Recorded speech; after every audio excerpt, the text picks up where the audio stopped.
Você sabe qual é o propósito de Deus para a sua vida? Há um texto na Bíblia que está lá em Mateus capítulo 6, versículo 33. Você pode abrir sua Bíblia? Mateus capítulo 6, versículo 33. Eu quero falar sobre tempo de semear no compromisso com a missão. Mas para isso eu gostaria que você entendesse, dando seguimento ao domingo passado, Mateus capítulo 6, versículo 33. O que está escrito aí? Vamos juntos?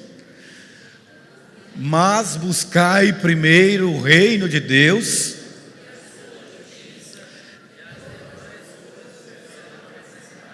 Ok, você que não memorizou esse versículo, deve memorizar. Mas buscai primeiro o reino de Deus e a sua justiça, e todas as demais coisas vos serão acrescentadas. Nós vivemos em um país que faz parte do bloco capitalista, e nós temos um evangelho que tem uma tendência natural a fazer uma apologia triunfalista de que se você se converteu, tudo tem que dar certo na sua vida. Não é isso que Jesus diz. Ele diz que no mundo tereis, mas tendes bom ânimo.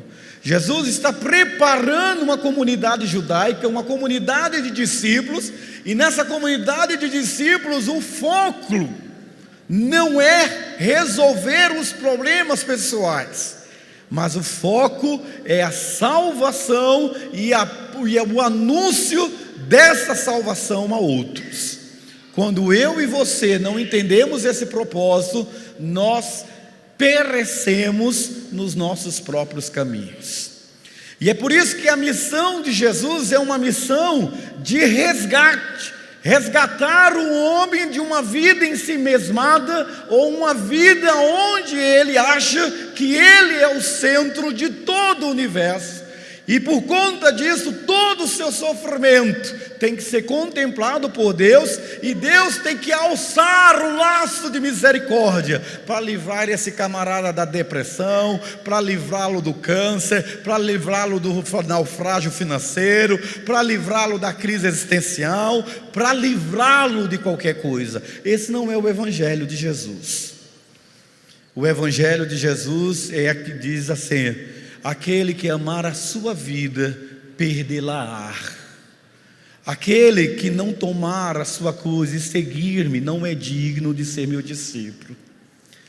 E quando ele diz isso, choca demais as pessoas, choca demais os discípulos, e todo mundo começa a vazar, todo mundo começa a deixar o mestre.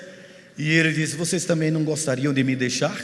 Porque alguns eu não vou curar do câncer, alguns eu não vou curar da depressão, alguns eu não vou fazer deles ricos nem milionários, alguns eu não vou deixar de ter tribulação, porque eu quero dizer um negócio para vocês, mas vocês não estão preparados. Então um homem vai dizer, e lá na frente o apóstolo Paulo diz: o meu poder se aperfeiçoa na sua fraqueza, e a minha graça te basta. Se você não entender esse conceito, pode procurar o terreiro de Umbanda, porque é lá que está o pai da mentira. O pai da verdade, ele não é atrás de fazer de nós um tio Patinhas, mas um homem segundo o coração de Deus. E um homem segundo o coração de Deus tem como meta e ideal entender a natureza de Deus, e por que esse Deus me amou de tal maneira que deu seu único filho, para que todo aquele que nele crê não pereça, mas tenha vida eterna. Ou seja, você era um perdido, você era uma perdida. Sem Jesus você não tem salvação. Sem Jesus você era candidato do inferno. Sem Jesus você é um pecador miserável. Sem Jesus não há sentido viver. Sem Jesus não há sentido o propósito da graça inaudita que do céu se manifestou na encarnação de Cristo entre nós. E é por isso que há muitos religiosos. O Senhor, ele veio para fazer discípulos, e somente discípulos é que entendem os propósitos de Deus e sabem viver a excelência da manifestação da vida, porque a vida tem um sentido maior do que as coisas perecíveis. Então Deus veio para nos fazer discípulos. Pergunta: você é um crente ou é um discípulo? O crente vem da casa do Senhor porque ele está com problema. O crente ele vem para a casa do Senhor porque ele quer que o pastor unja ele com óleo para expulsar os maus espíritos. O crente vem à casa do Senhor porque ele precisa ter um lugar de descarga de consciência. O crente vem à casa do Senhor porque ele espera receber. O discípulo não, ele vem porque ele é um adorador que adora a Deus em espírito e em verdade. Amém? Pergunta a pessoa que está ao seu lado: você é um crente ou é um adorador? Porque se você é um adorador, você é um discípulo. E qual é o sentimento que o discípulo tem? Agora vem o que o Senhor tem para mim e para você. Mateus capítulo 28, versículo 19 e 20 diz assim. Você pode ler comigo? Vamos juntos? Portanto,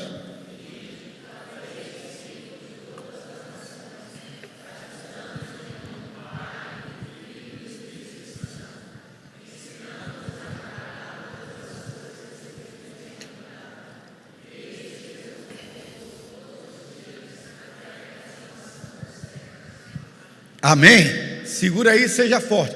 Qual da parte desses versículos você vive e cumpre? Qual? Seja honesto com você. Caramba, pastor Valmir bateu, foi, ó, pá, meteu na caixa dos peitos. Qual parte desse versículo você se encaixa?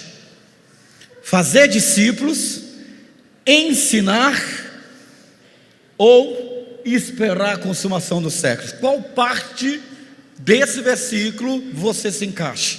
Porque se você não está nenhuma delas, você precisa resgatar a sua identidade de discípulo. Você está fora do eixo. Como diz os jovens, vacilão. Você é um vacilão.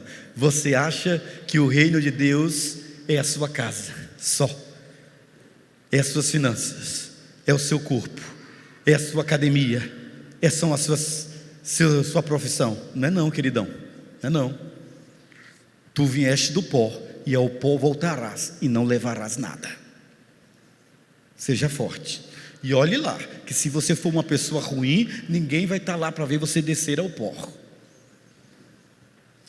Por isso a ideia aqui é de uma parceria entre os interesses de Deus e o interesse que Deus percebe no coração do ser humano. Fazer discípulos, faz todas as nações, batiza em nome do Pai, do Filho e do Espírito Santo. Se Mateus 6,33 está dizendo: busquem primeiro o reino de Deus, eis aí o reino de Deus, e todas as demais coisas lhes serão acrescentadas. Hoje, antes de entrar aqui, eu estava ouvindo um testemunho fantástico de alguém que chegou e dizia assim: Deus, eu quero mais tempo de te servir. Eu não quero só ganhar dinheiro.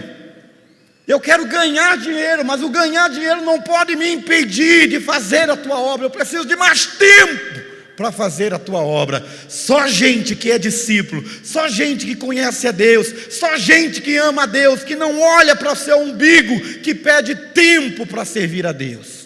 Faça seu mestrado, faça seu doutorado, seja concurseiro, faça o escambau que você tem que fazer, mas se qualquer coisa que você fizer roubar o seu tempo de servir a Deus, tu está lascado. Você não entendeu nada da vida. E é por isso que o Senhor está dizendo: olha, eu preciso de discípulos. E quando vocês se tornarem meus discípulos, façam outros discípulos. Porque a necessidade do ser humano não é material, é espiritual. E se o homem não se encontrar espiritual, ele pode ter o quanto ele quiser, ele terá também no seu coração, na sua alma, o espírito da sanguessuga, que só diz: dá, dá. Ele nunca se satisfará, ele nunca estará satisfeito, porque ele entende que a visão cristã é a visão do ter e não a visão do ser. Jesus chega a esse Cristo e ele diz que eu e você, como discípulos, nós precisamos redescobrir a missão da igreja. Qual é a minha missão como discípulo do Senhor? Eu estou cercado de pessoas atormentadas, pessoas perturbadas, pessoas insaciáveis, numa sociedade hedonista, onde o prazer determina o que é certo, o que é errado, onde o relativismo entranhado às decisões sociais faz com que nós não acreditemos mais no que é pecado nem no que não é pecado.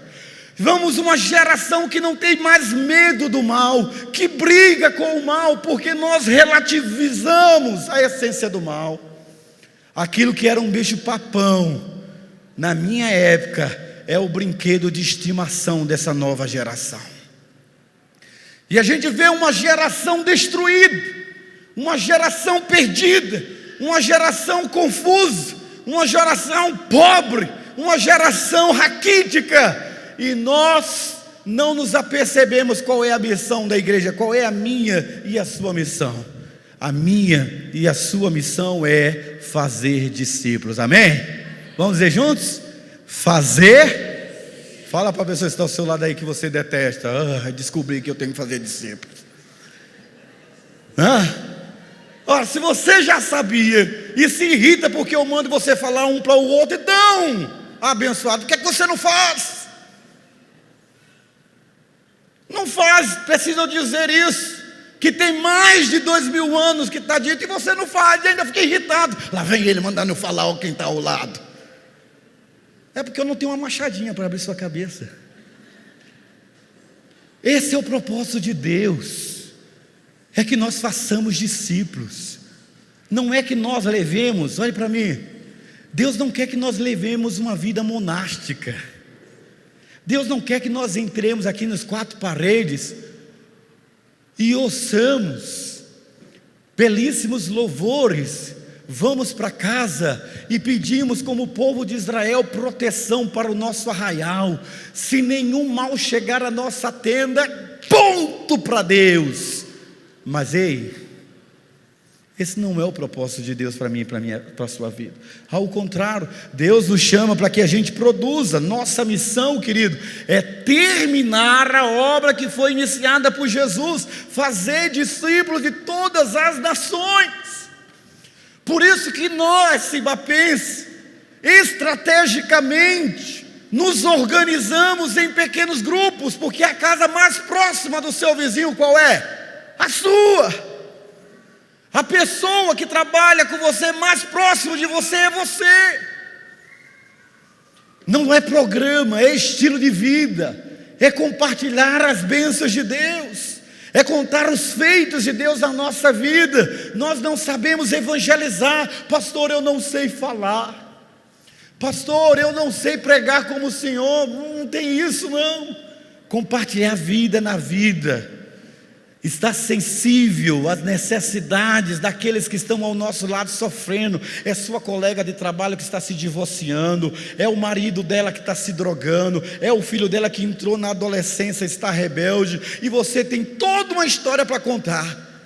Você nem precisa abrir a Bíblia, você só precisa dizer para ele: eu entendo, querido, o que você passou. Quando minha menina entrou na adolescência, ela também viveu isso. Contar a sua vida, contar o que você viveu, contar o que você passou, sem nenhum constrangimento. Não é difícil não, e também não é fácil. Uma das coisas que está em pauta nas redes sociais é que tem uma grande pregadora famosa no Brasil, já veio ao Tocantins várias vezes, mas a filha dela que cantava com ela, que gravava com ela, se rebelou, se tatuou toda, começou a se drogar, assumiu um outro lado da sexualidade, contrário a tudo que a mãe prega. Aí você olha para mim e diz assim: meu Deus, é mesmo, pastor? E pode acontecer com você também, que você não está isento. Quem lhe garante que seu filho vai dar para o que presta? Quem lhe garante que toda a formação e toda a proteção? Nós nem sabemos educar os nossos filhos nos dias atuais. Pensa numa geração retardada, essa geração de pais. Pastor, não fala isso não, eu também sou. Não quero que meus filhos passem pelo que eu passei. Pois é. Não quero que eles fiquem sem ter o que eu não tive. Pois é, facilita a vida dele. Eu vi um pregador dizer esses dias que a gente tem que dificultar a vida dos filhos. Não, eu não bato nos meus filhos, não. Eu também sou contra bater, se obedecer. Se obedecer, porque você vai bater numa criança que obedece, gente? De jeito nenhum. É doido você bater numa criança que obedece. Pedrinho, não faça isso. Sim, pai. Agora, Pedrinho, não faça isso. Pedro, não faça isso. Pedro, vem cá, Pedro. Vem cá, Pedro. Pá, pá. Eu falei, Pedro. Fiz isso, a irmã disse, pastor, não faça isso. A irmã é formada em quê? Em arquitetura, e eu pedagogia, fica quieta. A gente não sabe educar. Você não sabe quem é pai, você não sabe quem é mãe, você não sabe quem é filho. Ah, porque eu sou amiga. Não, você não é amiga, não, você é mãe. Ah, eu sou amigo, você é pai. Tem limites. Se você não impor limites, o mundo vai impor para ele. E você vai ver ele atrás do xilindró. A criança faz o que quer. Um dos nossos pequenos grupos, a irmã pediu para sair, o pequeno grupo sair da casa dela, certíssima. Comprou um sofá novinho, e os filhos do crente iam lá para o pequeno grupo dela e subiam em cima do sofá. E a mãe, a retardada mental, fica assim, as crianças estão aprontando, elas estão assim, como se não tivesse nem aí. Anta materna, levanta. Fui num aniversário de pequeno grupo, todo mundo começou a falar, as crianças voaram em cima do bolo, voaram. Todo mundo ia bagunçar o bolo, e eu olhando aquilo. Um negócio, uma fobia foi entrando dentro de mim. Eu tive que pegar o bolo, meu Deus, se eu pegar o bolo, fiquei com o bolo na mão. Vocês pensam que as crianças pararam? Elas ficavam pulando. E as mães ficam assim, ó.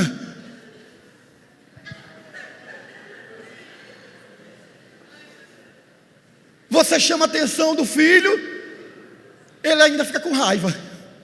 Vou embora, brigou com meu filho. Realmente, certíssima, porque tinha que ter brigado com você. E tem ir lá do ministério, na vara do infantil, para tirar o direito de você ser pai e ser mãe.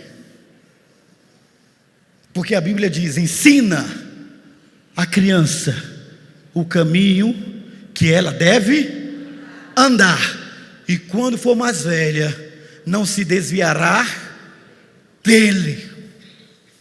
Pastor, as suas duas crianças ali obedecem? Não, tem uma que não obedece. Não obedece. Só obedece quando eu mostro a cinta.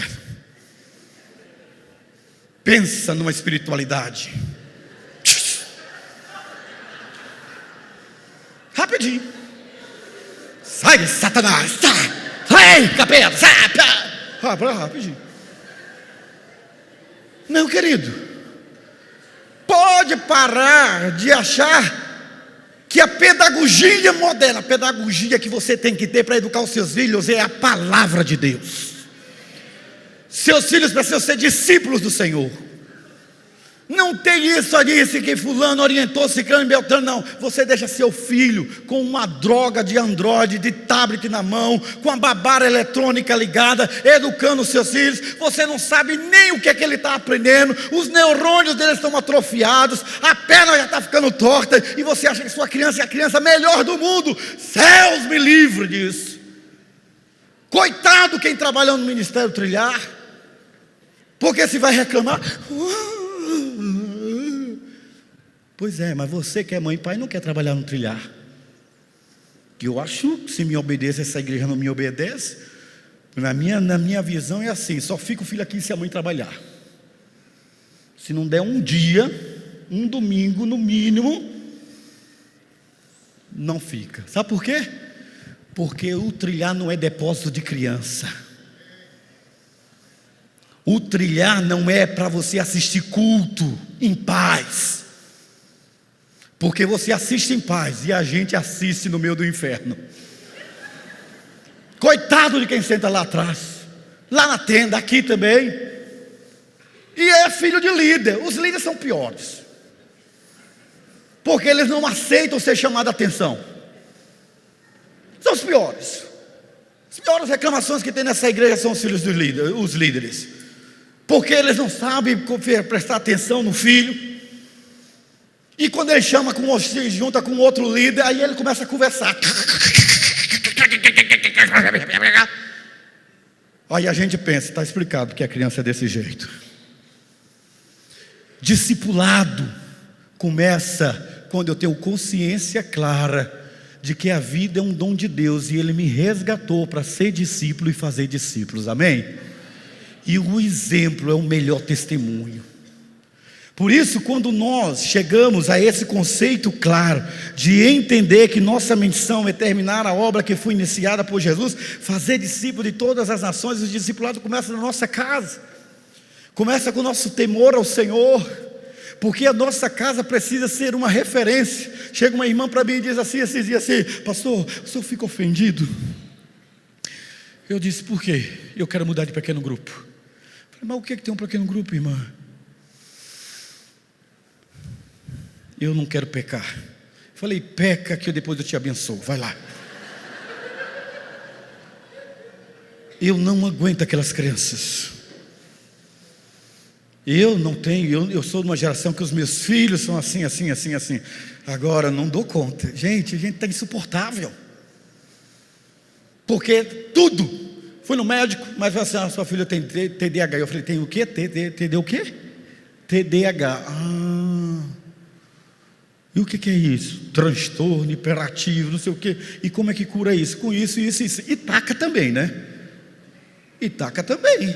Pastor, você só pensa em bater? Não, eu beijo, eu abraço. Eu não vou, nenhum dos meus filhos dormem, nenhum deles dormem sem que eu vá para a cama deles contar uma história. Quando sou eu e Lídia, a gente deita na cama e conta história. Colocamos música evangélica para eles dormirem, ok? Fazemos a oração. Quem convive conosco sabe muito bem. Amo abraçar, beijar meus filhos, carregar nas costas. E olha aqui, um homem de 51 anos, sendo pai e avô como eu, né? Com uma filha de 8 anos. Não é fácil nada disso. Agora, tem uma coisa assim, ó. Ninguém nunca aqui vai dizer que viu meu filho correndo pela igreja. Porque quando a gente vê, a gente se levanta, vem para cá. E funciona uma coisa do passado, funciona demais. Senta aqui.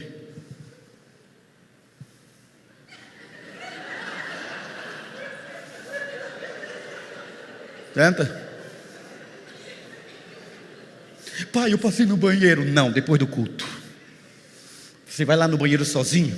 Eu não sei quem está aqui dentro da igreja. Eu já vi gente ser estuprada aí no corredor e no banheiro da igreja sozinho. Deixa seu filho lá para o banheiro sozinho. Não tem um guarda lá não. Você não sabe quem está lá dentro. O menino: eu vou no banheiro tomar água. Você não foi criança não? Eu fui uma das crianças mais levadas que eu conheço na vida. Passar a perna em pai. Quando minha filha começa a mentir, eu digo: minha filha, da faculdade que você está se matriculando, eu fui expulso. Será que a gente não aprende, gente?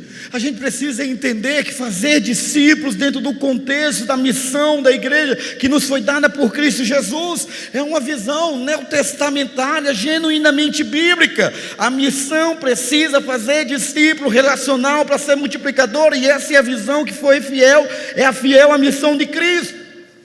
Nós não evangelizamos mais por evento, por conferência, por congresso. Nós evangelizamos com o exemplo da nossa casa, amém? As pessoas querem saber se Deus é real na sua casa. Há orações na sua casa, há louvor na sua casa, a relação conjugal, segundo os princípios da palavra de Deus no seu casamento, a relação bíblica na educação dos seus filhos. As pessoas querem uma referência, elas querem um modelo. Elas não querem um discurso, elas não querem uma igreja, elas querem uma mensagem de esperança. E a mensagem de esperança de Deus não foi escrita com tinta, mas foi sim com o sangue. Essa esperança é a carta viva de Deus, que é você. Se nós não entendermos isso, perderemos os nossos filhos, perderemos a nossa casa e perderemos a oportunidade de fazermos discípulos. As pessoas querem serem discípulas de alguém que fez diferença na minha e na sua vida. Se Deus faz diferença na forma como você se relaciona dentro de casa, porque você não vive em função do temporal, mas do atemporal. Se Cristo em você é a esperança da glória, se a mensagem da cruz é relevante no seu contexto de vida, se os céus descem à tua casa, se o Senhor fala com Deus e você fala com o Senhor, se há quebrantamento na sua casa, e se o Espírito de Deus passeia no seu lar, da mesma forma como ele passeava no sacrifício de Abraão, Deus fará com você a mesma coisa que ele fez com Abraão. Abraão, olha para os céus, conte as estrelas dos céus, se puderem, eu farei numerosa a sua descendência. Porque Deus é Deus da prosperidade, mas não uma prosperidade segundo a ótica do sistema que foi implantado nessa sociedade. A prosperidade de Deus para minha e para a sua vida é que a paz que excede todo o entendimento seja o árbitro no meu e no seu coração, para todos sempre e em todas as circunstâncias. E o povo de Deus diz amém. É isso. Ah, querido, é muito bom quando a gente vai numa casa e a gente sente uma atmosfera boa, a gente sente que é a verdade naquela casa. Só para os espiritualizados que isso acontece, viu? Tem casas que eu vou que eu digo, oh Senhor dos crentes, há uma tribulação nessa casa. Sinto no ar que há uma mentira pairando aqui nessa casa. Eu sinto nessa casa que tem alguma coisa encoberta, que eles não são o que eles apresentam que são lá publicamente. Essa casa tem uma cabeça de bode enterrada. Ah, tem.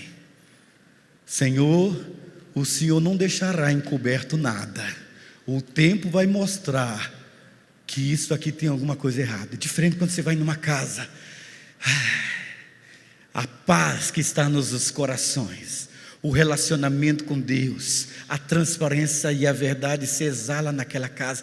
Eu acho que Jesus quis dizer isso quando ele disse assim: quando entrardes naquela casa, diga assim: a paz do Senhor. E se houver paz naquela casa, aquela paz se encherá. Mas se não houver paz, ela voltará para dentro de vocês. Ei, não tem pastor, não tem bispo, não tem apóstolo, não tem igreja que estabeleça a paz na sua casa. O único rei da paz que pode reinar na sua casa é Jesus. E esse rei da paz só pode ser invocado por aquele que está dentro daquela casa, você.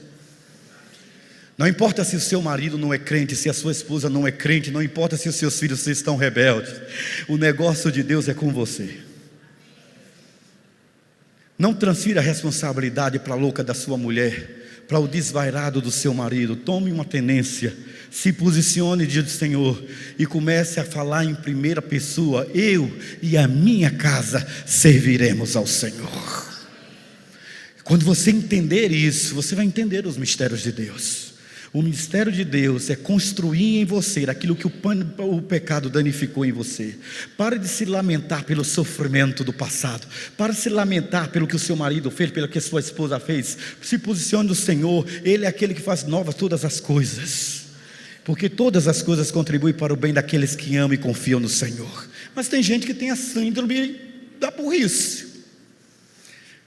Erra uma vez, quer errar a segunda vez, quer errar a terceira vez, quer errar. E aí a Bíblia diz: não aconselhe o tolo, porque ele vai ficar com raiva de você. Aconselhe o sábio, ele mais sábio será.